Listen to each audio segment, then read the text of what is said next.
ஆட்கள் நியமனம் செய்து பராமரிக்க வேண்டும் என ஆர்வலர்கள் வலியுறுத்துகின்றனர்.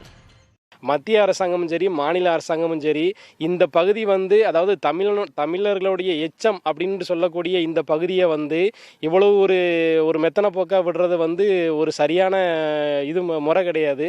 அதனால் இது சம்மந்தப்பட்ட துறை அதிகாரிகள் உடனே இங்கே பணியாட்களை நியமித்து தொடர்ந்து பணிகள் நடந்துக்கிட்டே இருக்கணும். இன்னும் நிறைய பொருட்கள் இங்கே இருக்கதா சொல்லப்படுது. அந்த பொருட்களையும் எடுத்து காட்சிப்படுத்தணும்.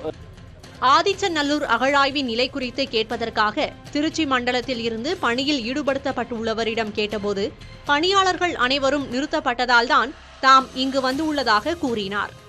விளக்கம் கேட்க ஆதிச்சநல்லூர் அகழாய்வு இயக்குநரை பலமுறை தொலைபேசியில் தொடர்பு கொண்ட போதும் அவர் தொலைபேசி அழைப்பை ஏற்கவில்லை. தமிழரின் பழம்பெருமையை பறைசாற்றும் ஆதிச்சநல்லூர் அகழாய்வு கண்டுபிடிப்புகளுக்கு உரிய முக்கியத்துவம் அளித்து அடுத்த தலைமுறைக்கு கொண்டு செல்ல வேண்டும் என்பதே மக்களின் எதிர்பார்ப்பாக